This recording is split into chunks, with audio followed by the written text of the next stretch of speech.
At the beginning of the story, we are told that demons actually used to live here on Earth with humans, and in times of stress or danger, they would actually protect humans by acting like their guardians. The story starts to unfold, and the female lead, Do-hee, is introduced. She is shown running away from someone in the intense darkness of the night as mist surrounds her, terrified of her pursuer. She suddenly stops to look ahead and discovers that someone is approaching her. She wonders whether or not the person in front of her is a danger to her life, or if he will help her. Looking at the situation, she realizes that she has no other option but to seek help from that approaching stranger. So Do-hee starts running to him. Before the mystery is revealed, we are taken to a moment from 200 years ago. This history takes place at a makeshift church that seems to be built inside a tent. Devoted Christians pray to God while they are down on their knees, seeking protection from the evil demons, guided by the priest. Ironically, in just a few minutes, a man dressed completely in black clothes enters the tent with his face covered by a hood. The moment the praying Christians lay their eyes on that man, they start screaming that a demon has arrived, and they all flee, screaming for their lives. This demon, named Jong-gu-won, jumps up on the pedestal in the front and takes off his hood to reveal his face. Gu-won had come just to spread terror, and his presence was enough to accomplish that. He's just about to leave, but a little girl throws a cross at him, grazing his cheek and leaving a nasty bleeding cut. The priest rushes over to the little girl to get her out of there safely, but she refuses to leave and does not even budge. Gu-won picks up the cross that the girl threw at him, and he hands it back to her, deciding to be merciful and not cause trouble where it is not needed. He leaves as swiftly as he came while the cut on his cheek heals before he even steps out of the church, as if it were never there in the first place. He then snaps his fingers and is transported to another place in a matter of a second. His belief is that humans have three different enemies, the first being their own bodies, the second being their very own desires, and the third being evil spirits. He eventually reaches the bank of the sea while walking. That is where he sees a poor fisherman who is trying to catch fish, but turns out to be unsuccessful in all his attempts. Gu-won walks up to the fisherman and initiates a conversation with him. He cunningly throws a bait by asking the fisherman if he would like to end his hunger. The man replies, saying yes, he does wish that he was not hungry, but no one can help him because there are no fish close by in the water. Gu-won disagrees with his statement by saying that the waters are full of fish in an attempt to manipulate him. He then snaps his fingers, and fish start jumping out of the surface of the water, such that the poor fisherman sees fish as far as he can see the water. The man is taken by awe before his brain finally processes what just happened. He turns toward Gu-won and says to him that I know exactly what you are, and then proceeds to call Gu-won some kind of goblin. After hearing this, Gu-won feels insulted and raises his voice a little bit. The man further continues to guess, insulting Gu-won with each incorrect assumption. The man gives up guessing, and then asks him what he is. Gu-won replies that he is a demon of the underworld, the same being that humans call evil spirits. The man does not believe this and says that maybe his hunger has reached such a level that he has started to imagine the absurdest of things. The moment he completes this statement of his, a huge fish jumps straight out of the water and comes right towards him and lands right in his arms. After experiencing such a grand display of power, he actually believes what Gu-won said to him and accepts that he is actually a demon. The fisherman then asks Gu-won if he can really fulfill any wish that he has. In response to which, Gu-won suddenly spawns a contract in his hands and reads it out, which states that the fisherman's wishes cannot be fulfilled for free, so they must make a deal. The man asks Gu-won for more details about this deal, to which he answers that the deal will last for 10 years. For the next 10 years, the man will never be hungry. But once the 10 years are over, his body will die and his soul will be sent to the underworld. The man then asks him what the underworld is. He replies that it is the same place humans call hell. The man was so hungry that he did not think about the consequences at all. He simply wanted to get rid of this hunger of his. So he accepted the deal. Gu-won then takes a needle and pokes it into his finger, then uses the man's blood-covered fingertip to stamp the contract. This is exactly how Gu-won takes advantage of human desperation and uses greed to get humans to fall into their own traps. The man ends up catching a lot of fish, and he then thanks Gu-won very much. Gu-won says that now he will meet the man after 10 years, knowing that the man will be begging for his life by then, and so Gu-won walks away. We are brought back to the present time, to the year 2023. Present at the 2023 Korea CEO Award function, where our protagonist Do-hee is present. A man approaches her and starts to flirt with her while mistaking her for a waitress at the event. But at that very moment, the winner for the 2023 Korea CEO Award is announced, and the winner is none other than Do-hee. The man who approached her is left shocked and speechless. She then proceeds to walk to the stage to receive her award, and that is when we find out that she is the CEO of Mirai Group, one of the leading food and beverage companies in Korea. The next day, Do-hee comes across some recently released news. The news was an article about her company's newly launched chilling juice, in which there was wrong information about her product, which was written wrong on purpose. Doohee asks her secretary, Miss Shin, to uncover the details about this article. She then proceeds to head to her second office, but Miss Shin stops her and says that she cannot ignore things like these anymore, to which she replies that she does not have the time to reply for all of these useless blind dates. Miss Shin says that Madame Ju, who is already not happy, will not get any happier. At that very time, Doohee gets a call from Madame Ju, whom she refers to as Almighty Ju. Doohee picks up the phone call, and before Mighty Chu has the chance to say anything, Doohee asks Madame Ju if she got done with her checkup. Madame Chu then tells her that Miss Shin has already told Doohee where she has to go today. She tries to give an excuse by saying that she has something very important to do. After this, Madame Ju responds by saying that she will also stop getting her treatments done. She says that if Dodo does not go on her date, then she has no interest in getting her treatments and checkups done. Doohee responds by saying that she agrees to go on the date, so Madame Ju should also get her treatments and checkups completed. After hearing this, Madame Ju ends the call. Doohee then turns to Miss Shin and asks her, how long will she have to bear the guy on that date? Miss Shin replies that she only has to bear that guy for half an hour, so only for 30 minutes. Doohee then turns around and leaves for her date. After that, the next scene begins. And as it begins, we can see Gu-won walking around in a room full of shelves, and each shelf contains a clock on it. The moment a clock strikes 12, Gu-won leaves to go get his prey, who in this case turns out to be the leader and boss of a mafia gang. This boss was relaxing inside a steaming hot sauna, while his guards and gang members stood outside the gate of the sauna as his security. Right then, everything stops, and Gu-won spawns. He approaches the gang leader while holding the contract in his hand. He shows the contact to the gang leader and tells him that his 10-year time is over. The gang leader then throws a sundial right at Gu-won and starts to run away, but this was all of no use. So he tries to bargain with Gu-won, and he starts to request more time than what was promised in the contract. But Gu-won declines all of his bribes and offers and replies by explaining that a deal was made, and no matter what he is offered, he will not accept it, and he will take his soul with him to the underworld. The mafia leader made the deal with Jong Go-won to fulfill his ridiculous greed for money, but now the 10-year time frame of that deal is over. So the mafia leader begins to make a lot of offers, and even makes extremely ridiculous and selfish offers, such as when he says that the Gu-won can take the souls of all of his goons in return for leaving him alone. Gu-won was not even ready to budge, so he declined every single offer. When the gang leader realizes that none of the offers will work, he tries to hit Gu-won, but he fails, and his own heart starts hurting, and the pain is so intense that he falls down. While Gu-won stands over the mafia leader, he bids him goodbye and tells him that he will die of a heart attack. At that very moment, the man dies. Gu-won walks over to the man, shuts his eyes, and then proceeds to leave. The goons of the mafia leader run into the room just to find their leader dead, so all of them are left in complete awe. And on this note, the scene ends. The next scene begins with Gu-won being in his office. We are shown that the mafia leader's clock disappears, so this means that the clock represents the time a person has left to live after making a deal with Gu-won. Then Do-hee is shown walking inside a restaurant, where a waiter approaches her and tells her that a certain customer has booked the entire place. It is also coincidentally her birthday, so she thinks that Madame Ju told the blind date that it was her birthday. She then tells the waiter that she is actually the guest of the customer who booked the entire restaurant. The waiter then guides her to the man, her blind date. The blind date is reading a newspaper when she approaches him, so his face is covered by the newspaper. Right as she sits down, she lets the blind date know that she is already married to her work, so she does not really have any interest in guys. The blind date then lowers the newspaper that he was reading, and he reveals his face. It turns out that the blind date is actually Gu-won. Do-hee is looking at his face.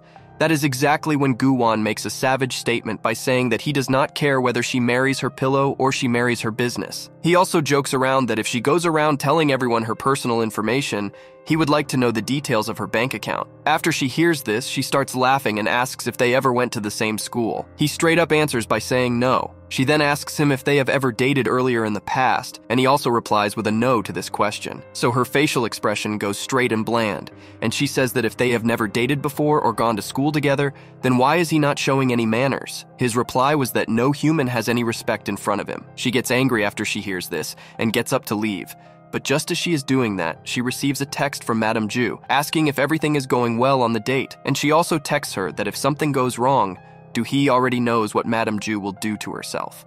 So she takes a seat again, and decides to bear it just for another 30 more minutes. Gu-wan had actually booked the entire restaurant so that he and his blind date, who turned out to be Do-hee, could enjoy a nice peaceful meal without anyone nearby to disturb them. However, on the other hand, Do-hee actually ended up finding the situation quite awkward. After noticing this small issue of awkwardness, Gu-wan thought about what the best solution could be, and then he decided to respond to the situation by suggesting to her that there were plenty of other luxurious and high-rated restaurants in the city near them. In turn, Do-hee retorted very boldly, suggesting that if Gu-wan felt that way in the first place, he should go and take his business to those nearby places instead. Immediately after this, she turned her face away. Feeling infuriated by Do-hee's response, Gu-wan's thoughts raced with frustration. These thoughts were calling her things like annoying, frustrating, or irritating, and even all three of these and more.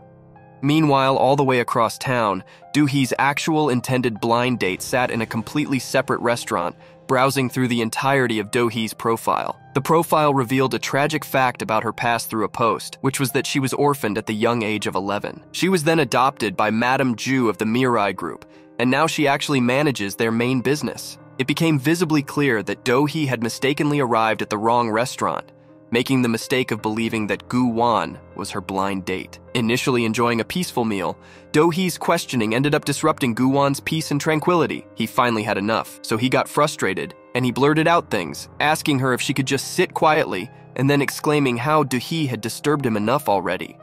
Upon hearing this, even Do-hee exclaimed that she didn't want to come here at all. She then began to urge Gu-wan to stay polite just for a few more minutes and correct his behavior, citing his recent rudeness towards her. In response, Gu-wan replied by letting her know that Do-hee had actually made the biggest and rudest move by coming there. Do-hee countered, stating that Gu-wan had behaved rudely with her first, and she was merely reflecting back the truth. She suggested they should consider planning out reasonable excuses to explain to their families why their relationship had not worked out. Now visibly irritated, Gu-wan confronted Do-hee, questioning her intentions and actions.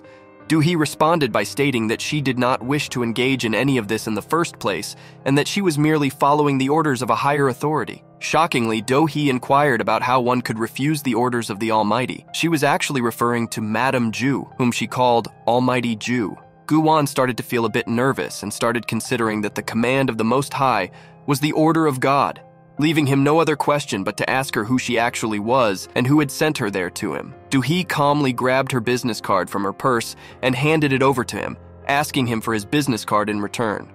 However, Gu-wan hesitated and firmly stated that he does not give his personal information to complete strangers. Undeterred, Do-hee then suggested that Gu-wan might also have been forced into this same situation. She then proposed that they both work together to find a solution. Reluctantly, Gu-wan handed over his business card, revealing himself as the owner of the Sunwall Foundation, though Do-hee remained unaware of this fact. And on this note, the scene ends. In this scene, Gu-wan launches into a lecture about his foundation, starting it off by asking Do-hee if she knew about his legendary foundation. The newspaper featuring his poster serves as evidence, showcasing his dedication. He then proceeds to outline how his organization actually champions traditional arts such as singing, dancing, acting, and traditional painting, with the aim of enriching cultural influence and ushering in a renaissance for all future generations. The narrative then shifts to Gu-wan, expressing his bewilderment at her apparent lack of awareness regarding his foundation. Irritated by his reprimanding tone, Do-hee interjects, making it known to him that she is familiar with tradition, while subtly hinting at her more modern perspective. Gu-wan then asks her what the actual involvement of this Almighty Ju is in this, and what her order is. These leaves Do-hee kind of shocked. He then asks her what is actually going on over there. She responds by letting him know that now that he has asked, they should discuss the blind date. He's confused and mutters the word blind date out of his mouth, to which she responds by saying that the entire reason the both of them were sent here was to try and form a relationship between the both of them.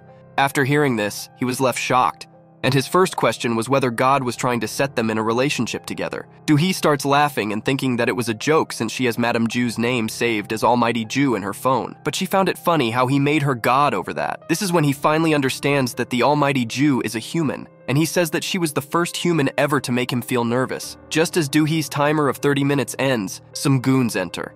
These are the same goons who worked for the mafia leader, whose 10 years ran out earlier. As she begins to head out of the restaurant, the mobsters and goons make their way further into the restaurant. They start causing chaos and havoc as soon as they enter the room. The first act of havoc they do is to push an innocent waiter out of their way. All that the waiter was doing was bringing some cake to the table, but the goons did not care about him at all.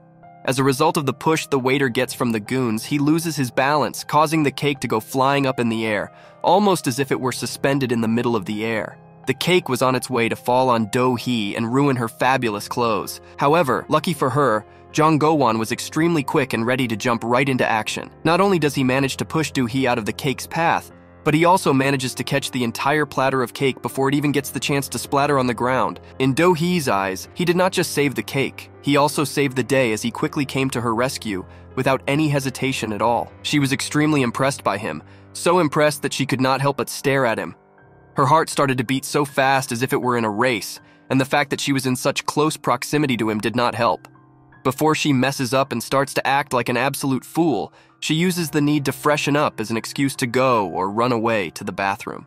Once she had left, Gu-won remained still seated, since his eyes and gazes were fixed on the cake that was right before him, and as a matter of fact, he had been waiting to enjoy that cake in peace and quiet. Just the mere sight of the cake itself made him instantly feel relieved.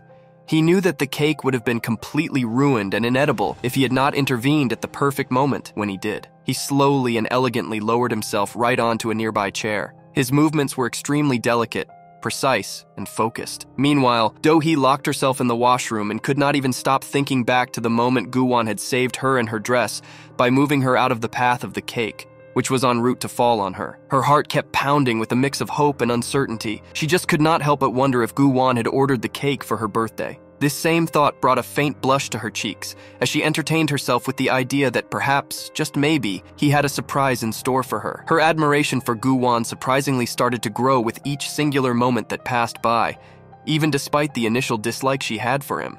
But right as Gu-won reached his hand out to take the first bite of his cake, which he was eager to try, the peaceful moment he was looking forward to was absolutely shattered. A sudden commotion started, and it filled the air as the mafia boss's goons set to storm over to where Gu-won was seated at his table. The goons started to demand answers from Gu-won regarding his boss's sudden disappearance. His voice was very low and clearly threatening, based on his tone and expressions. The tension in the room suddenly became extremely tense, and Gu-won's desired and long-awaited moment of quiet and peace was abruptly interrupted and disturbed. However, his desire and craving to just feast on his cake became so strong and overpowering that Gu-won gestured for them to wait. His tone was extremely firm, but it was still very composed. He explained as calmly as he could that he had specifically made a reservation at this certain restaurant an entire month ago, just so he could enjoy and savor the moment to enjoy this exquisite cake. Gu-won requested the goon allow him to savor this long-awaited moment before beginning to address any other matters. The goons did not know how to react to this, so they did not know how to proceed. So all they did was pass confusing looks and gazes at each other. Without having any other concerns, Gu-won savored each bite of the cake. He was extremely calm without any feeling of nervousness or being worried despite the intense tension in the air. Then the first goon made an attempt to pounce on him. Gu-won very neatly and cleverly, in a skillful manner, changed the direction of the attack, redirecting it with nothing but a newspaper he found near him. Everyone was absolutely left in shock after he displayed a small act of agility. As the goons looked around at each other in astonishment, the one who just attempted to attack Gu-won suddenly vanished into thin air, leaving all of the rest of them confused and perplexed. Upon spotting the same goon who vanished photographing Gu-won's newspaper, the fear they felt greatly intensified, and then the goons began to demand Gu-won tell them about his identity and about his accomplice. As a response, Gu-won folded the newspaper he had in his hand and began striking each of them on their heads, causing each of them to disappear one by one. This action caused the leader of the goons to tremble with fear. Ultimately, Gu-won managed to capture and trap all of them within the confines of that newspaper. At that exact moment, Do-hee returned from the washroom only to find that the cake was missing. She became greatly confused, so to get rid of this confusion, she asked Gu-won where the cake went, and she also reminded him it was for her birthday. Gu-won, in a very troubled and bad mood, started to insult her, saying that the cake was not for her, and after the insults, he started questioning her, asking why he should even care if it was her birthday. Do-hee felt extremely insulted, and she was also very hurt by his behavior and his words, so she left. As the group journeyed back, Gu-won's mood soured from the recent noisy argument. He asked about the article's author. Miss Shin disclosed that it was Su-an, Madame Ju's daughter, and also the president of their subsidiary, Mirai Apparel Company. Do-hee was puzzled over why they couldn't let her be. Their return was tainted with tension, reflecting the unresolved conflict. Gu-won's frustration lingered, a silent storm among them. The revelation added weight to their journey, weaving a thread of unease into the otherwise peaceful trip. Their quest for tranquility was overshadowed by the lingering discord. She suddenly notices a news report about the ongoing power struggle within her group. This indicates that the battle for the company's chairmanship has commenced among its own owners. This triggers a flashback about her group, which was founded by Madame Ju. Madame Ju has 2 children, her elder son, Seok Min, whom she doesn't consider capable of managing the group, and her second daughter, Su-an, whose husband resides abroad because Su-an has always dreamed of living in Paris since her childhood. Su-an has twins, Austin and Justin, while Seok Min has a son. Madame Ju's brother also has a son, Seok-hoon, who is also a contender in this power struggle as he oversees Madame Ju's other company. Ultimately, the one person Madame Ju trusts above all others is Do-hee, whom she adopted 17 years ago. Since then, Do-hee has been paramount to Madame Ju, who has entrusted all her work to her. This has caused Madame Ju's children to harbor resentment towards Do-hee, though they dare not express it in her presence. Do-hee is very aware that she is like a virus to them, a presence they wish to eradicate. However, Madame Ju is reliant on Do-hee for everything. Returning to the present, Do-hee receives a call from an unfamiliar number, identified as Tae-jun, the former head of her group's financial team. Tae-jun informs Do-hee that he possesses information that could elevate her to the position of chairman within her group. However, he insists on discussing this matter in person rather than over the phone, instructing Do-hee to contact him later if she wishes to learn more. Before Do-hee can inquire further, Tae-jun abruptly ends the call. Uninterested in the power struggle, Do-hee confides in Mission, remarking on how now even these individuals are attempting to involve her in their political machinations. Do-hee receives a message from her grandmother implying that she might be dying. Concerned, Do-hee rushes to her grandmother's side, only to find her peacefully sleeping, alive, and well. Madame Ju calls Do-hee, who is still reeling from the earlier confusion. Despite her initial anger, Do-hee listens as Madame Ju muses about mortality and the importance of good deeds. Madame Ju's words strike a chord with Do-hee, who is reminded of the fleeting nature of life. Finally, Madame Ju hints at a surprise for Do-hee, leaving her intrigued yet cautious. Despite his aversion to celebrating birthdays, Do-hee's grandmother insists on marking the occasion. In an effort to appease her, Do-hee participates in the celebration, cutting the cake she offers. As they reminisce about the past, his grandmother fondly recalls their shared memories, likening their journey to a horror movie. She lovingly advises him to listen to her, pointing out his rebellious streak that dates back to his childhood, when he would often run away from home to go to college. She mentions an instance when he picked her up in a long car on her first day of college, explaining that he wanted to protect her from being treated like an orphan child by her peers. In a playful exchange, Do-hee's grandmother questions why he intervened in her college relationship by paying off her boyfriend.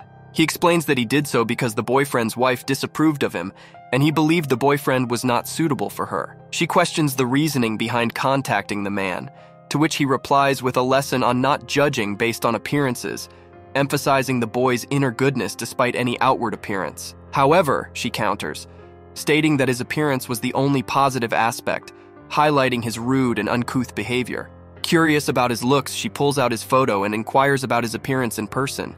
She then reveals his identity, identifying him as Gu-won, but the man rudely declines the blind date arrangement, disappointing Do-hee and her grandmother. They spot Gu-won in the auditorium of his institution, where Ga-young the girl is practicing a traditional dance. Sitting next to him is his assistant Park, the same man from 200 years ago. Gu-won had originally signed a 10-year contract with him, which has since been extended numerous times, explaining Park's continued presence. A call from Do-hee reminds Gu-won of his neglected cake, prompting him to hastily depart. Park notices his distressed state and inquires about the reason. Gu-won explains that he missed out on eating his favorite cake due to his busy schedule. Park probes further, asking why he was so preoccupied. Gu-won reveals that he was on a blind date, and during Ga-young's dance performance, she unexpectedly screamed, questioning his date's identity and comparing her beauty to hers. Shocked by Ga-young's outburst and wondering how she heard from such a distance, Gu-won is interrupted by Park, who leads him away. Meanwhile, Tae-jun informs the duo about an impending threat. This incident reveals that Park and Young have been with Gu-won throughout their past lives. Additionally, it becomes apparent that Ga-young has a crush on Gu-won, Although he is mostly irritated by both her and Park, Gu-won admits to keeping them alive unnecessarily, implying a deeper connection. Butler Park acknowledges Gu-won's reluctance to be alone, suggesting that he has kept them around for companionship. However, Gu-won, showing a hint of arrogance, asserts his immortality and questions the need for companionship. He dismisses the other's understanding of immortality, claiming that it offers a different kind of enjoyment. He then instructs them to focus on their tasks. Park arrives at the beach, a place she frequented with her parents, triggering a wave of memories spent with them. As night falls, Gu-won gazes at the clock tower, which appears oddly significant to him that day. Meanwhile, Park and Ga-young sit on the beach until midnight, the end of Ga-young's cursed birthday. A cab arrives, but the driver's demeanor raises suspicions. Ga-young questions his identity, only to discover that he is the same killer who murdered Tae-jun. The driver attempts to render her unconscious with chloroform, revealing that her death is linked to Madame Ju. Ga-young, however, feigns unconsciousness and manages to escape the car, beginning a dramatic chase scene. Meanwhile, Gu-won from the clock tower notices the unfolding events. He gestures towards Ga-young, indicating his awareness of her situation. Ga-young, startled by his unexpected appearance, wonders whether he is there to save her or harm her, sparking a mix of fear and hope in her mind. Do-hee's suspicions grew regarding the potential collaboration between the killer and Gu-won. Whenever she sought Gu-won's assistance, he insisted on striking a deal first. Despite her urgency, Gu-won remained firm. Unbeknownst to her, he concealed a knife in his hand throughout their interaction. With a sense of urgency, she reluctantly agreed to his terms. Gu-won's demeanor shifted suddenly, intensifying her unease. He made a remark about his usual policy of not assisting without a signed contract, but expressed a strange impulse upon seeing the man before them. Seizing the moment, he made a threatening move toward her. Sensing danger, she made a dash towards her car, aiming to escape. However, her plans were foiled when Gu-won forcefully threw the killer onto the hood of her car, leaving her in a state of shock. As Gu-won advanced towards her, his eyes filled with fury, she was overwhelmed with fear. Acting swiftly, she fled from the car, seeking refuge across the bridge. Gu-won approached her, extending his hand. The symbol of the Holy Cross in his palm began to glow as he spoke, reminding her of their deal. Locked in each other's gaze, they were suddenly interrupted by the sound of the killer's approaching car. Panic set in as she watched the vehicle speed towards them. Gu-won attempted to intervene, but to no avail. As fear gripped her, she involuntarily released his hand and began to fall. Without hesitation, Gu-won leaped after her, but as they plunged into the water, he lost consciousness. Do-hee found herself sinking, then inexplicably rising. Witnessing Gu-won's plight, she dove to rescue him, but struggled to bring him to the surface. Miraculously, as she grasped his hand, she managed to lift him, and the Holy Cross in his possession transferred to hers. Then overwhelmed, she too lost consciousness. When Do-hee regained consciousness, she found herself lying on the shore. Beside her stood Gu-won, who held her hand. As she became fully aware of her surroundings, Gu-won couldn't help but notice that the Holy Cross mark on his hand had vanished, the very mark that contained his powers. Do-hee, gathering her thoughts, approached Gu-won and expressed her gratitude. "Thank God we both survived." However, Gu-won still felt dizzy. When Do-hee instinctively touched her own head, Gu-won's attention was drawn to the Holy Cross mark now visible on her hand. Acting on impulse, he reached for it. This unexpected transfer of the Holy Cross left them both bewildered. As waves crashed against the rocks, threatening to engulf them, the Holy Cross in Do-hee's hand began to emit a radiant glow, halting the water in its tracks. Witnessing this miraculous event, both Do-hee and Gu-won were left stunned.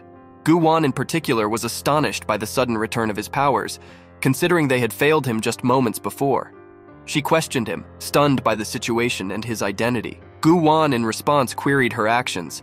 Their mutual bewilderment hung heavy in the air as they exchanged bewildered glances before Do-hee succumbed to unconsciousness. Gu-won acted swiftly, preventing her collapse and triggering a flashback of their plunge into the water, where the Holy Cross transferred from his hand to hers. Despite this, Do-hee remained unconscious until Gu-won finally roused her and pulled her to safety. Later in the hospital, Do-hee regained consciousness, haunted by the memory of her waterlogged descent. Gripped by anxiety, she confided in Miss Shin about her dreadful nightmare. Gu-won's sudden gesture of care, tenderly massaging her head, caught her off guard, deepening her sense of disbelief. With evident affection, Gu-won reassured her, expressing relief at her awakening. Doubts still lingering, Do-hee questioned the reality of her situation, feeling as though she might still be trapped within her dreams. Gu-won's steadfast presence and Miss Shin's explanation about her condition grounded her momentarily, yet the sterile hospital surroundings only fueled her anxiety further. It seemed she had been unconscious for 5.5 hours, as Miss Shin informed her. Gu-won immediately inquired about her well-being, observing her movements for signs of distress. Miss Shin, noticing her peculiar behavior, finally questioned why she was acting so strangely. However, Gu-won was preoccupied with caring for her, urging her to follow the doctor's advice and rest for a while. Taken aback by his concern, she stared at him in surprise. Sensing the tension, Miss Shin excused herself to call the doctor and left the room. As she exited, Do-hee turned to the person who had saved her, questioning their actions. Gu-won, overcome with frustration, threw his handkerchief to the ground and demanded to know what was happening. Surprised by his sudden gentleness, she pondered how he had become so polite, especially towards her. Gu-won's response reminded her of her previous request to be treated with respect the next time they met. She chuckled, thinking about the implications of their interactions now that Miss Shin might assume they were dating. She inquired about the whereabouts of the man who had attacked them. Gu-won assured her that he had provided all the necessary information to the police and that the perpetrator would soon be apprehended. Concern evident in his gaze, Gu-won then asked about her well-being, specifically noting her wrist. Do-hee admitted to feeling some pain in her body and reciprocated the concern, asking about his condition. Gu-won confessed that he wasn't doing well at all and had been eagerly awaiting her recovery. As he gestured towards her hand, she noticed the tattoo on his own hand for the first time, prompting her curiosity about its origin. Before she could attempt to remove it, Gu-won intercepted her hand, preventing her from doing so. Despite his protests, she persisted, trying to erase the tattoos one by one, even resorting to splashing water on them. Gu-won urged her to stop, fearing that she would ruin it with her attempts. Suddenly, Do-hee's memory flooded back, recalling the events of the previous night. Falling into the water, her desperate struggle to reach the shore, and the surreal sight of water suspended in the air. Shocked by her recollection, she mused, "Maybe I drank too much last night." Turning to Gu-won, she bombarded him with questions about their whereabouts, their activities, and the origin of the large tattoo adorning her hand. Determined to rid herself of the unfamiliar mark, she attempted to move past him, but Gu-won stood his ground. Ignoring his protests, Do-hee threatened to force her way through, but Gu-won remained steadfast. As she tried to pull her hand away, he tightened his grip, insisting she refrain from removing the tattoo. Their exchange escalated, with Do-hee asserting her ownership of her hand and Gu-won claiming ownership of the tattoo, bewildered by its presence on her skin. Frustrated by Gu-won's refusal to release her, Do-hee issued a final warning, counting to 3 before attempting to slap him. However, Gu-won's mysterious power intervened, immobilizing her other hand and preventing her from striking him. Surprised by her inability to move, Do-hee struggled against the invisible force, her efforts futile. Observing the holy cross glowing in Do-hee's hand, Gu-won released his grip, causing his power to dissipate. Startled by the sudden release, Do-hee inadvertently struck Gu-won across the cheek as she attempted to regain control of her hand. Angered by her actions, Gu-won accused her of attempting to steal his tattoo, expressing regret for having saved her life. Incredulous, Do-hee reminded him of her role in rescuing him from drowning. Incredulous at his insistence on claiming ownership of the tattoo, the argument between them reignited, fueled by confusion, frustration, and a growing sense of betrayal. Shin arrived with the doctor, who conducted a thorough checkup on Do-hee, reassuring her that she was absolutely fine and only needed some rest to fully recover. With those words, the doctor and Miss Shin departed, leaving Do-hee and Gu-won alone. Despite Do-hee's insistence that he leave, Gu-won remained by her side. Shortly after their departure, police officers arrived to inquire about the incident, directing their questions to Gu-won. Upon seeing him there, they assumed a more probing tone, asking about the nature of their relationship. "We learned that you both met on a date, and it was your first meeting, so are you planning to get married?" they inquired, seeking clarity on the situation. Both Do-hee and Gu-won vehemently rejected the notion of marriage, with Do-hee asserting her lack of interest in such matters, and Gu-won expressing his desire to remain single indefinitely. Miss Shin affirmed to the police officers that indeed, they had only met on a date. However, as their argument ensued, an alert message interrupted them, flashing on Gu-won's phone. It indicated that a contract had expired, necessitating his departure to collect the soul of the designated individual as payment. Urging Do-hee to take care of herself, especially her hand, Gu-won promptly excused himself and left for his office. Meanwhile, Miss Shin took measures to prevent news of Do-hee's accident from spreading beyond their immediate circle. She implored the police not to mention Do-hee's name in any reports, as they had refrained from informing Madame Ju about the incident to spare her worry and prevent any potential losses to her company. Upon reaching his office, Gu Wan discovered Butler Park seated in his chair, engrossed in reading Gu Wan's book. As Gu Wan entered, Park hastily attempted to conceal the book, but Gu Wan had already caught sight of it. Requesting its return, Gu Wan watched as Park made a swift escape, clutching the book tightly. "I have the right to read it too," Park insisted as he ran, flipping through the pages as he fled. Intrigued by what he had read, Park shared a startling revelation from the book. If Gu Wan failed to close a new deal or failed to collect a soul on time, they would suffer a fate of spontaneous combustion, condemned to burn for millions of years.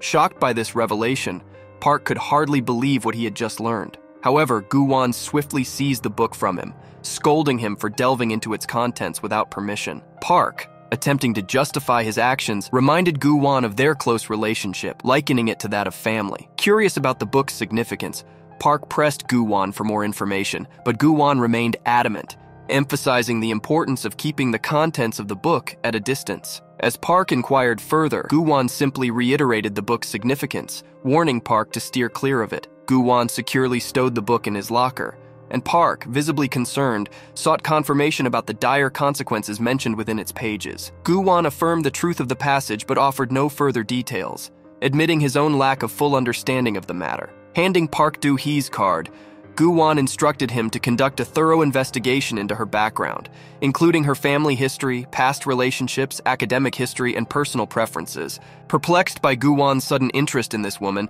Park questioned the extent of his curiosity. In response, Gu Wan shot him an irritated glare, prompting Park to jest about her potentially stealing his heart, referencing their recent encounter. Gu Wan's already troubled mind was further agitated by Park's teasing, and he instinctively attempted to exert his power over him, only to realize his powerlessness. Hastily retracting his hand, he tried to conceal his frustration. However, Park, noticing the absence of the Holy Cross mark on Gu Wan's hand, inquired about its disappearance. Gu Wan, caught off guard, offered feeble excuses and attempted to divert Park's attention, but Park's keen observation persisted. "Where is your tattoo gone, and why do you look so strange today?"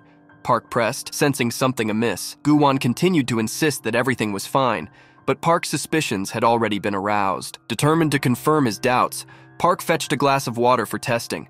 Despite Gu Wan's attempts to intervene, he was powerless to stop Park, his abilities having vanished. This revelation surprised Park, who grew increasingly concerned about the implications. Expressing his worries to Gu Wan, Park questioned the consequences of his newfound powerlessness for their work and livelihoods.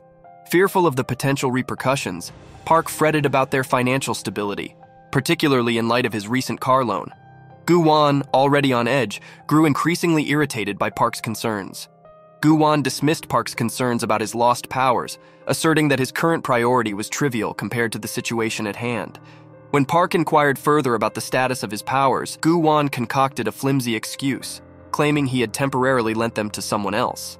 Though skeptical, Park seemed to accept this explanation. Displaying Do-hee's card, Park speculated whether she had somehow stolen Gu Wan's powers. Gu Wan, perplexed by the sudden transfer of his Holy Cross tattoo to Do-hee's hand, instructed Park to investigate further into her background.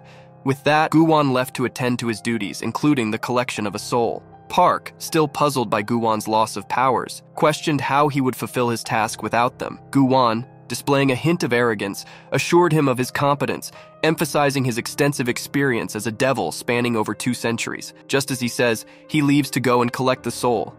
However, the man whose soul needed to be collected was an athlete and a boxer, who actually thrashes Gu Wan later on, since he also has a lot of men with him, while Gu Wan was all alone. So Jung pulls out the boxer's contact and shows it to him, reminding him that the 10-year time limit has ended, so he demands that the boxer's soul leave his body and go to the underworld. Instead of listening to him, the boxer actually starts threatening Gu Wan. Jung replies that these humans will never learn. He tells them all to come at him one by one, but instead of going one by one, everyone starts advancing towards him all together. Jung also starts to slowly move backwards, and he tells them to come one by one since all of them were well-built boxers and athletes. Then all of them pounced at him and began to beat him up. He replies that this is no way to show sportsmanship, so they should come one at a time. After he realizes that they will come together, not one by one, he also gets into form and starts to beat them up. But since they are really buff and well-built bodybuilders, they just kept shaking it off and coming right back. They were so strong that when Jong strikes someone too hard, he himself feels the pain. He tries to get away, but that is when more men arrive from the way he was planning to go. So now he is surrounded by them. Jong then threatens them and says that he does not want to do this, but he has no other choice. He puts his hand in his coat just to bring his hand out to flip them off. As he does this, he jumps out of the window and lands in some garbage to break his fall. When he gets back up, he looks at the same window to find the boxer there, and he yells at the boxer that he will be back, and then the boxer will regret this, and then he flips him off again. So the boxer does the same and flips him off back again too, and Jong then walks away and leaves. And on this note, the scene ends. The next scene starts off by showing us how Do-hee is discharged from the hospital. She is back at her house and she is telling Miss Shin about how Gu-won was also alone with her in the restaurant. Later, when she was being chased by a killer, she was again approached by Gu-won. She continues to explain to Miss Shin how she believes that all of this cannot be a coincidence and that it must definitely be some sort of plan. Miss Shin then asks her what she thinks the plan is and what she wants from her. She replies that he wants to make some sort of deal with her since he said that he wants to make a deal with her and that he will only save her from the killer if she makes a deal. This is what he thinks the motive is, to make some sort of deal. Miss Shin then says that because of the false article that Soo-an, Madame Ju's daughter, had published against their new juice, the shares of their company had gone down by 10%. She asks Miss Shin to find out Soo-an's schedule so she can meet up with her and discuss the problem and find out what she wants. But at that moment, she must leave to go and meet Madame Ju. And on this note, the scene ends. The next scene begins by showing the killer who takes the mask off his face, and this is the same killer who kills Mr. Tae-jun, the guy who wanted to give Do-hee some information. We are shown that the room is very dimly lit. There are multiple masks on the table, and there is a board on a wall. On that board, there are pictures of a lot of girls, but this killer's primary focus is on Do-hee. There is no knowledge about how he knows Madame Ju or why he wants to kill Do-hee. Back in the alley, when he tries to kill Do-hee, he says to her that all of this is because of Madame Ju. At this moment, someone knocks on the door, so they go to open it. When he opens the door, he finds out that it is the homeowner. It turns out that a few people wanted to practice acting, so they moved into the house on a rent basis. Maybe this killer has killed those actors in practice. And maybe he has taken the identity of one of those actors and is using that identity to live there. The owner wanted to meet the boss of the actors since he had not met him for a few months. First, the bosses used to go and meet the homeowners to go and pay the rent in cash while they were there. But over the past few months, someone has been paying the rent by transferring the money online, so the homeowner wanted to meet the bosses. The killer thought quickly at his feet and said that the bosses were actually traveling abroad on a business trip. The homeowner had met with the acting team that lived in that house, but the owner had never seen this guy, the killer, before. So he asked him if he might be a new member of the crew since he had not been seen here before by the homeowner. The killer quickly responds by agreeing and telling the homeowner that he had just joined the crew quite recently. The killer did not want to talk to the homeowner anymore because he was asking a lot of questions, but the homeowner would not leave, and instead he would ask more questions, so his mind started pondering. While the killer's mind is racing with thoughts, the homeowner spots the blood on his hands and asks him if it was blood as confirmation. The killer was quick with his response and said that it was fake blood. He added that they needed a shot with some blood for their next scene in the shooting, so they had to go for the best quality one. However, since it also smelled very bad, the homeowner said that it looked so real that if someone saw it, they would actually think that he had really killed someone. But now the killer started getting really angry. The homeowner said that if the director comes, tell him to meet the owner at least once. The killer did not want to take any more chances, especially because the homeowner had seen his face, so he invited him in under the pretext of a leak in the ceiling, and also killed him. Do-hee goes to visit Madame Ju, and while she is with her, she remembers what the killer says about Madame Ju being the reason behind her death. Coincidentally, Madame Ju is also discharged from the hospital on the exact same day. Madame Ju also finds out about the 10% loss in the company's shares, so she asks Do-hee if she knows who is behind this huge loss. Do-hee chooses to lie, and instead of telling her that it is Madame Ju's daughter, Soo-an, behind it, she chooses to lie instead, and she says that she will fix all of this. She also tells Madame Ju that she has asked Miss Shin to find out who is behind all of this, and she says that when she finds out, she will tell Madame Ju. Then Do-hee helps Madame Ju leave the hospital and takes her back to her house. When they reach Madame Ju's house, they start to water the plants in the garden. She suddenly remembers what the killer said to her about Madame Ju being the reason for her death. So she asks Madame Ju if Madame Ju has ever kept something from her. Madame Ju says no, of course not. To which she asks again if Madame Ju is sure that she has never kept anything from her. Madame Ju's facial expressions change and go full serious and bold, and she says that she is sure she has never kept anything from her. And additionally, Madame Ju says that she tells Do-hee about everything. Do-hee says that she believes Madame Ju since she is the only person Do-hee can trust, even with her eyes closed. Ju-seo then comes over and greets everyone, and then hands Madame Ju a file that shows her the report of the earring sales in his company. Madame Ju looks at the reports and hands them right back to him. He then says that she has never complimented him, and she should compliment him, at least sometime. She replies that this is your work. Why should I compliment you on your work? So nonetheless, you should work very well at it. They all start laughing at this reply by Madame Ju. Once all the laughter is over, Do-hee gets up and says that she will be heading out and that she will go to the office. Ju-seo says that he will also go to the office with her. Madame Ju looks at the two of them standing together and says that since both of them are very workaholics, they will make a very good and splendid couple. And then she recommends that the both of them get married to each other, and then they can vote and look after the business together. Do-hee ask her not to start on this marriage topic again, please? Madame Ju then said that there is no problem between the two of them getting married since they are not related by blood. Ju-seo also responds by saying that what Madame Ju said looks like a joke. Do-hee tells him that Madame Ju is dying to get Do-hee married, so he should not take her seriously. Madame Ju responds by saying that when she dies, the both of them will realize. Do-hee tells her not to worry since God won't be calling her up anytime soon. After saying this, the both of them leave for the office. Even though Ju-seo did bring his own car, he says to her that he did not bring his own car.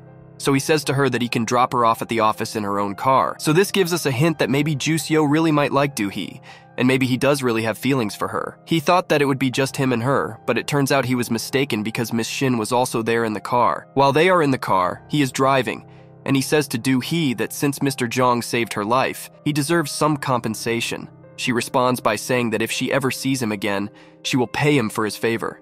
Ju-seo then asks another question, asking who actually was that Gu-won guy. Do-hee responds by saying that it's no one special. It's just the guy with whom she went on a blind date. Ju-seo was so shocked by this that he slammed his foot on the brake pedal, causing the entire car to jerk and then stop in the middle of the road. Do-hee was perfectly fine, but because of the jerk, Miss Shin hit her face on the dashboard, and Seok Mine started bleeding. So as a result of this little incident, she sent him to the back seats and continued the journey by driving herself. The both of them ask her from the back seat if she's okay, and she responds by saying that she will be okay, as long as she is the one driving. Once they were in the back seat, she asked him why he suddenly slammed his foot on the brake pedal the moment he heard that she went on the blind date. He got extremely nervous, but he thought quickly and responded by saying that he had never heard her mention anything about dates, marriages, or relationships. He also adds that she is so young right now and very young for marriage. She then replied by saying he already knew the reason. He gets shocked, his mouth opens wide, and he excitedly asks her if she is getting married. She replies with a straightforward no, and says that Madame Ju forced her to go on that blind date, so she had no other option but to go on that date. She also said that she has no plans to get into any relationships or marriages in the near future. He replies that, in that case, he will also not get married early. She notices his words and asks him what he meant when he said them in that case. He gets extremely nervous yet again, and just like before, he thought quickly on his feet and said that these days it is a trend for young girls. He points to Do-hee as an example, who plans on getting married later, so guys also have to wait longer so they can get married to girls that are in the same age group. Do-hee's eyes then go on his tie, which is extremely jumbled up and messed up. She tries to fix it for him, but she cannot fix it because of how much the both of them are laughing and playing around. The scene ends on this note. The other scene begins on the other side of town, and it starts off by showing us that Young Gu-won is browsing through the Demon Manual book to find out everything about what happens when the Holy Cross mark is transferred, and how he can get it back. Despite going back and forth through the manual multiple times, he cannot find anything related to this topic in the manual. So he calls Butler Park and asks him to tell him everything he has learned about Do-hee.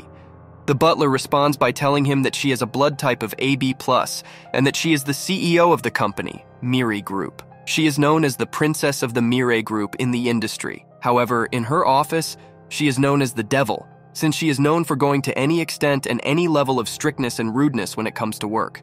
She wants every single thing to be absolutely flawless and perfect. So all of her employees would need to expect all kinds of work before they got their tasks. She also does not belong to Madame Ju's family. Her father was an electrical engineer and her mother ran a beauty salon, but the both of them got into an accident 17 years ago, and that resulted in the both of them losing their lives. Do-hee was then adopted by Madame Ju of the Mireille Group, because her father and Madame Ju had worked together to form the Mireille Group's first ever company, Mireille Electronics. Ever since she was a young girl, she was extremely smart and hardworking. She would always rank at the top of her classes in school and at the top of all of her classes in college and university. While she was in university, she created his first company, which is now the biggest company of the Mireille Group, Mireille F&B, or Food and Beverage. She then reaches her office, and the moment she entered the office, everyone stopped slacking off and immediately got back to their work. She also gets to work right away. Because of that article posted by Soo-an, the company's reputation and stock suffered a huge loss. So in order to get all of that reputation and stock prices back, she browses through everything she can do. She is in a meeting when Miss Shin approaches her and whispers in her ear the details about Soo-an and her whereabouts. She immediately leaves the meeting and tells everyone to keep working and not stop. Miss Shin says that she wants to come with her, but she says no, and says that she must do her own work herself. On the other side of town, the butler also tells Jong that Do-hee is currently single because none of her past relationships worked out properly. Butler Park says that this is everything he could find out. Jong says that he will now go and do what he does best. When his butler asks him what he is going to do, he says that he is going to go and set a trap for a human since that is what he does best. We are now shown Soo-an in a shop trying on new dresses in front of the mirror. She's accompanied by her manager. She asks the manager, if Do-hee's company had faced a 10% loss in stocks, how much money have they lost? The manager answers and tells her the amount, which was 260 billion won. Soo-an is really happy after she hears this, and she says that it is only fair if they send her a bouquet of flowers to support her in these tough times. And then she starts laughing. Do-hee comes up behind her and says that there is no need for all of that. Soo-an and the manager are left in complete shock. They are both speechless for a few minutes before Soo-an finally musters up the courage to speak. She asks Do-hee what she is doing at the shop, especially when her company is facing such a huge loss. Do-hee starts to smile and responds by saying that stocks always go up and down, but now they will only go up. The manager is asked to leave the room, and Do-hee and Soo-an take a seat. Soo-an asks if Do-hee will be blackmailing her, to which she responds by saying no.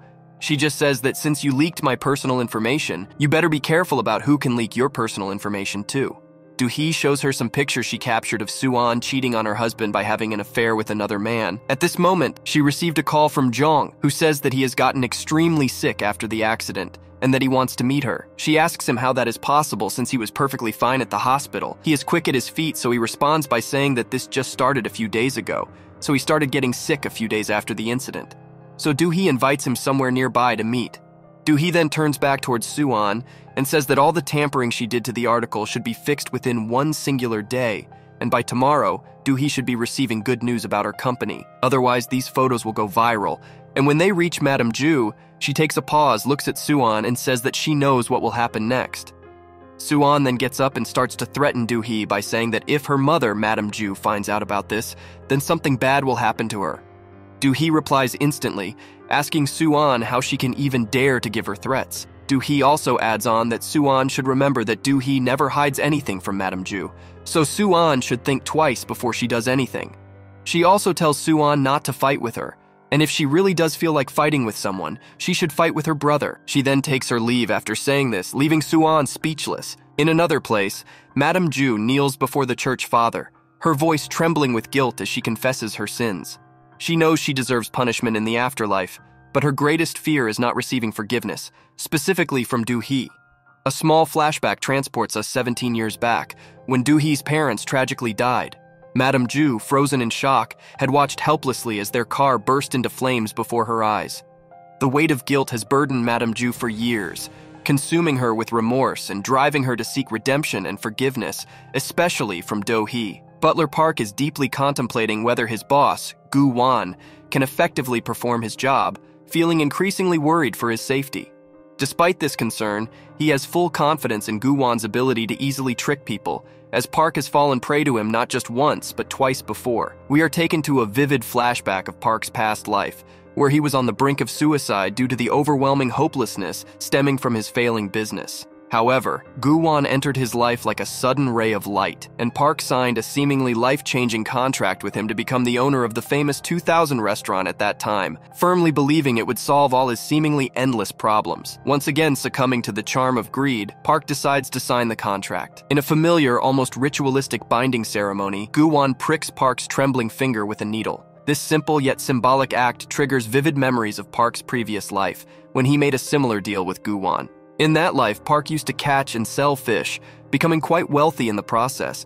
However, after 10 long years of indulging in fish, he tragically met his end while eating one, and his soul was tormented in hell by the vengeful souls of the fish he had consumed. Remembering this haunting memory, Park explodes into a furious rage and attacks Gu-won, driven by an overwhelming sense of betrayal. But it's too late. He has already signed the contract, and like his previous lives, Park is bound to Gu-won once again. Breaking out of his thoughts while thoroughly enjoying his delicious food, Butler Park wonders to himself how, if the boss still had his extraordinary powers, he could have easily and effortlessly trapped anyone who dared to defy him. However, now that the boss doesn't seem to possess those formidable powers anymore, a question looms large in Butler Park's mind.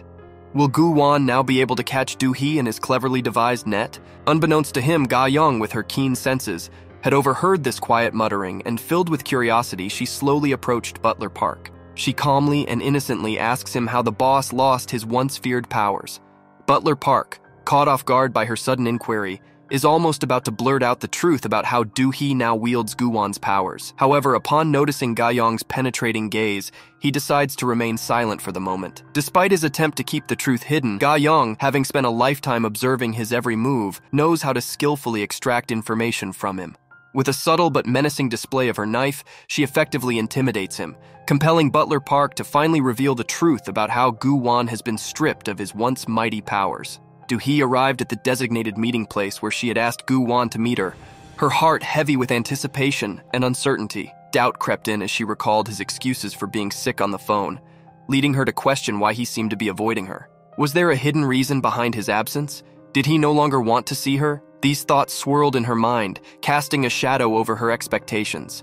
Fully convinced that he would not come, she decided to call him. However, just as she made the call, her gaze lifted and her breath caught in her throat. There, on the other side of the fountain, was Gu-won, walking towards her with a confident stride. In that moment, time seemed to stand still as she found herself captivated by his presence. Despite the confusion and unanswered questions, one thing was clear. She couldn't deny the undeniable charm of Gu-won's handsome face. Upon seeing Gu-won approach, Do-hee's gaze remained fixed on him, her heart fluttering at his nearness. She quickly ended the call and questioned him, her voice laced with curiosity and a hint of playfulness, wondering why he had made the excuse of being ill when his face appeared to be glowing with health and happiness. Gu-won, taken aback by her directness, started to feel nervous, his cheeks flushing slightly, asking if she really thought his face was glowing. Dismissing the topic, Do-hee mentioned the previous misunderstanding, her tone tinged with regret for wasting his time and even buying him food. She offered him money as compensation, her eyes reflecting sincerity, but Gu-won refused, as he stated that he didn't need it, and that he had as much wealth as she did. Do-hee asked Gu-won what he wants instead of money, then look for a way to get even? He replied that since the incident involving her, he had been experiencing a strange change in his body, feeling unable to concentrate on anything, his thoughts constantly drifting to her, unlike anything he had ever felt before. Do-hee suggested he see a psychiatrist. Her concern was evident, but Gu-won refused, his eyes locked on hers, insisting that only she could fix him. He took her hand and drew her closer, his touch sending a shiver down her spine, claiming she was responsible for his condition and that he had been feeling strange since he met her. Gu-won then gazed deeply into Do-hee's eyes, leaving her breathless and taken aback as she found herself also staring back into his. The duo find themselves at a point where Gu-won is driving Do-hee somewhere with him in the car.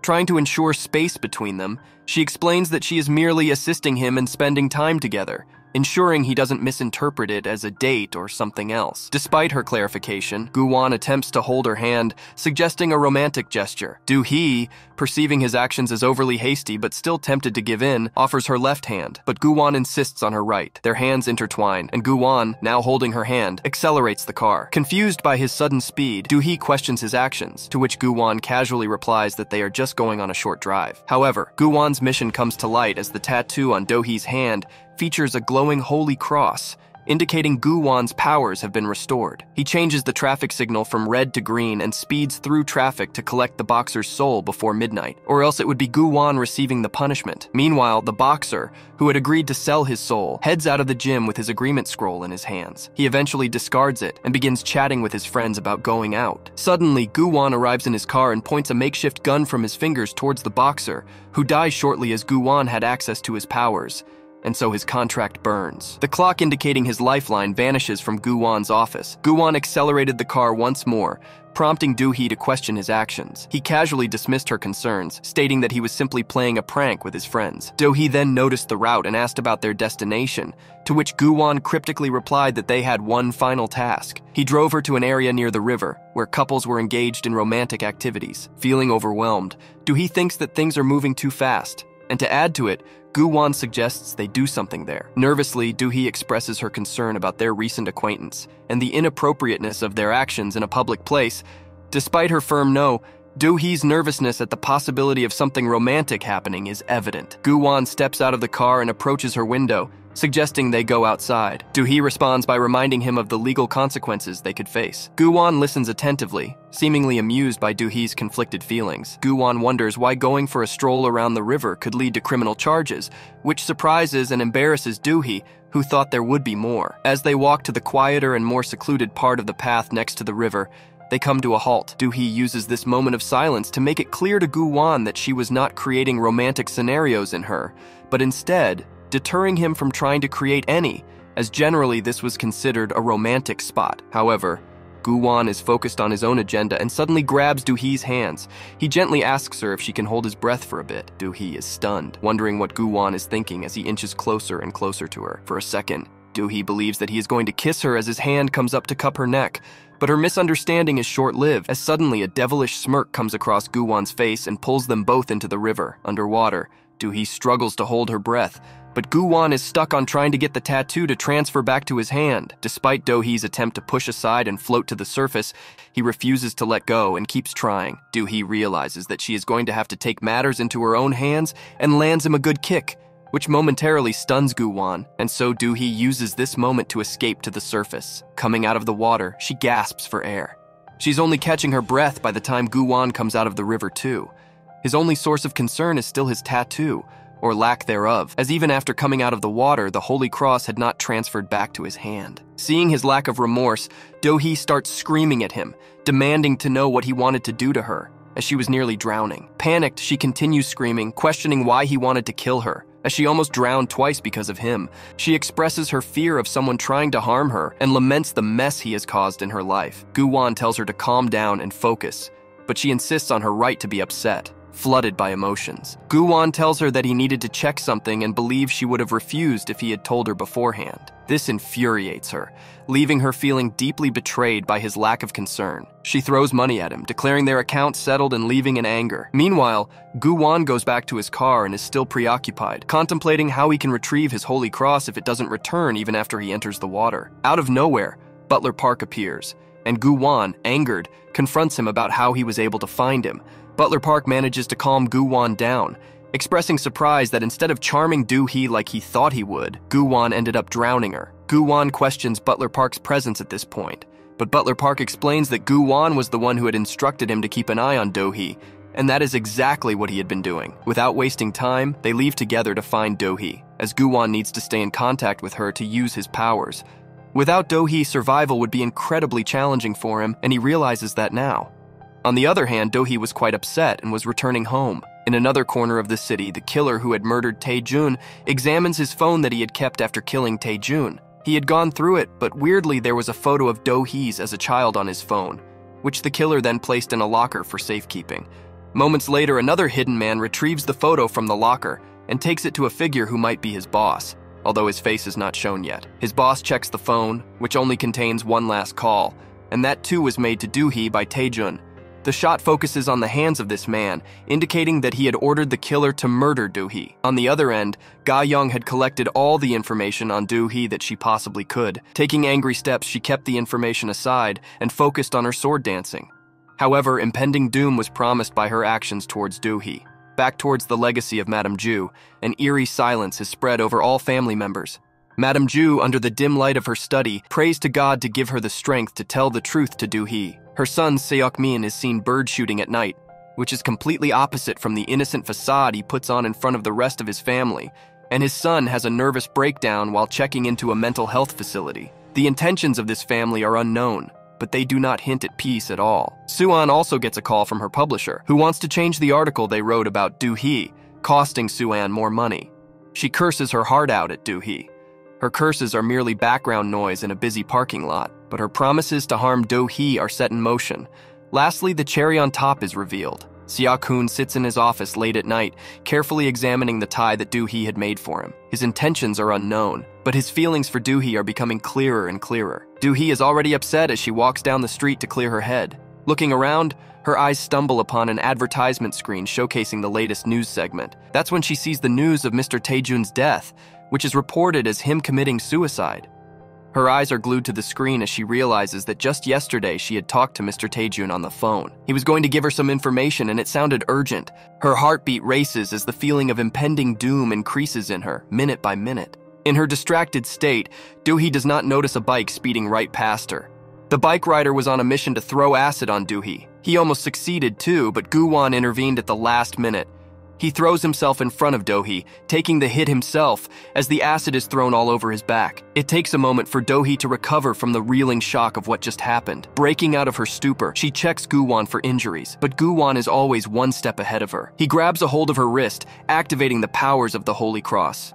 In the blink of an eye, the power courses through his body, and his wounds are healed. Putting on a cool and suave act, he simply tells Do-hee to take care of herself as she has something that is valuable to him. But Do-hee is still unable to digest this magical element that Gu-won has introduced into her life. In search of clarity, she asks Gu-won what he is. Gu-won believes that by now he has nothing to hide from Do-hee, and so he lets her in on the truth about him being a demon, the very same devil that humans fear. This does not help Do-hee get her answers, but she gets enough closure to move on to more important things. Both of them head together to the police station, where they report the incident that just happened. The police do their thorough due diligence, and then confirm to Do-hee that the attack attempted on her was using sulfuric acid. Had Gu-won not protected her, Do-hee could have been seriously injured, as sulfuric acid is fatal for humans. The police notice a repeated pattern of attacks on Do-hee and come to the conclusion that someone is purposefully targeting her. They try to solve the case quickly by asking Do-hee for any leads to who might have done this, but Do-hee chooses to be calculating in her response. She offers no person of suspicion to the police and instead leaves them to do all the work on their own. In the meantime, Gu-won had been waiting outside for Do-hee. His irritation for humans and their delicate nature increases the longer he waits, coming across all kinds of pathetic criminals. His attention is captured by a lineup of suspects the police align at the side of the waiting room. The object of interest was a woman who was completely out of her wits. The police identify her as No-suk, but no further information is given about her. No-suk approaches Gu-won herself, who is scared to see her so close to him as he did not sense her approaching. She heeds his warning that his life is under turbulence by now, and is being held by a thread while death could approach him quickly. Gu-won does not need to hear more of this crazy woman and takes his leave, just in time as Do-hee came out of the interrogation room. They both take their leave. Gu-won decides to drive Do-hee back home, but unrelentingly starts scolding Do-hee for not being able to keep herself safe. He warns her about what might have happened if he hadn't arrived on time, his main concern being that his valuable tattoo would have been destroyed. Do-hee, however, is still stuck processing the fact that Gu-won is a demon.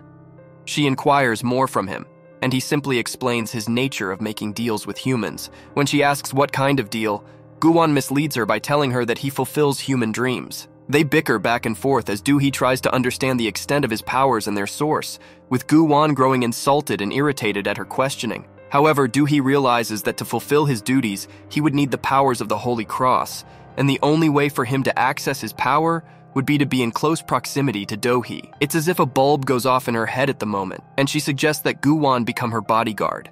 It would be a win-win situation for the both of them, as Do-hee would be safe from her attacker while Gu-won would get to access his powers when he wishes. However, Gu-won refuses to become her bodyguard, saying he would not protect a worthless person. Do-hee tells him to understand that he is protecting his tattoo, but Gu-won still refuses. While the idea was good, Gu-won thought no incentive was enough to get him to protect a human. Do-hee tries to reproach him with the idea that if she dies, he won't get his tattoo, so he should think about his benefits too. This momentarily catches Gu-won's attention, and he looks at her tattoo. Stuck in thought, but still reluctant to become a bodyguard for her. He gets impatient at his lack of acceptance and questions if he can come up with something better. However, Gu-won remains stubborn. Even though he had no better idea, he would never think to become her bodyguard. As they reach the apartment, Gu-won starts to guide her out of the car into the building elevator. Do-hee is curious about his actions, as it seems like he is trying to protect her. She uses this opportunity to once again bring up the idea of becoming her bodyguard, but Gu-won is quick to shut it down. His only aim right now was to get access to the building security camera footage in hopes of catching the attacker. As they enter the elevators, they both miss the attacker who was lurking around. He was hiding in hopes of catching Do-hee alone again and finishing his attack. However, Gu-won was by Do-hee's side, and that disrupted the attacker's plan. He left, seething at another missed opportunity in a grand display of his psychopathic nature. Back at his home, Gu-won complains to Butler Park about the impending concern for his Holy Cross tattoo. He frantically overthinks about the state of his tattoo if something happens to Do-hee, his worst scenario being if the tattoo is gone and Gu-won is left to burn in the fire. Butler Park pays heed to his concerns and suggests that he agree to become Do-hee's bodyguard if he is so concerned about the safety of his tattoo. However, Gu-won lets his ego get the best of him once again. He haughtily laughs at the thought of him, a powerful demon, being a bodyguard to a lowly human. It was against his nature. However, Butler Park pays close attention to this matter, reminding Gu-won that demons originally coexisted with humans and that it was their sole duty to be the protectors and guardians of humans. Becoming a bodyguard to Do-hee would not be as against nature for demons as Gu-won was thinking, but Gu-won still refused any reasoning. He wanted to be free to enjoy his life as a demon and not take on any more responsibilities than he already had in his role as a demon. Trying to get Gu-won to crack under pressure, Butler Park questioned him about what would happen if Do-hee told other humans about Gu-won being a demon. Gu-won was quick to brush it off before he realized that something similar had happened to him before, and he had to erase the memories of all those who found out. This could be troubling for him, as now he does not have the power to freely remove people's memories as he wishes. The thought of his own true helplessness brought Gu-won bristling hot anger, and so he kept his demonic book aside in realization that it was proving to be of no use for his problems. There's a vague sense of impending trouble, especially when Do-hee's name comes up. She casually sends a message asking if the decision to become her bodyguard has been made. With no immediate reply from Gu-won, Do-hee playfully resorts to threats, casually suggesting that she'll use laser treatment to make his tattoo disappear if he doesn't agree. Gu-won, feeling slightly provoked, worried if she would actually go through with what she was saying and, if she did, what would become of his tattoo. Despite this, he remains firm in his decision and refuses to give in to her demands. As Do-hee casually gazes at his tattoo on her hand, she wonders if there truly are powers within it and what would happen to the fate of this tattoo. Regardless of Gu-won's refusal to protect her, she can acknowledge that he has saved her twice already. When she felt like there was no way out, Gu-won showed up, and that made her feel safer for some reason. Then Do-hee's heart sank as she heard about Tae-jun's suicide on the news segment playing on her TV in the background. The memory of their last conversation just yesterday flooded her mind. Tae-jun had called her with some special news related to the company, a conversation now forever etched in her memory. With a heavy heart, she remembered that she had to call Madame Ju to share the devastating news. She couldn't shake the feeling that Tae-jun's death was somehow connected to that last phone call. Madame Ju, while trying to remain composed on call, couldn't hide her own concern. She urged Do-hee to focus on the company and not dwell on what-ifs, assuring her that everything would be taken care of within their group. After hanging up with Do-hee, Madame Ju's facade crumbled. She knew she had to act. Immediately, she contacted her secretary, Mr. Yan, and requested the financial reports for the past 10 years. As she reviewed them, her hands trembled. The discrepancies she found were not just numbers, they were a betrayal of trust. She realized that her negligence in overseeing these matters for years had led to this moment. She knew then that things couldn't continue as they were. The next morning, Gu-won makes his coffee, seeming quite pleased. Butler Park is shocked to see such a shift in his mood from last night.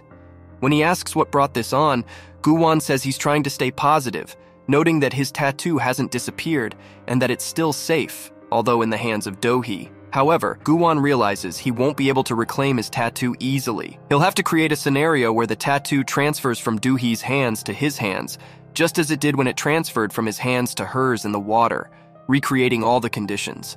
The weather, temperature, and everything else need to be exactly the same. Then maybe he'll get his Holy Cross tattoo back. He was still not sure, but this was the only way to get it back that made sense to him.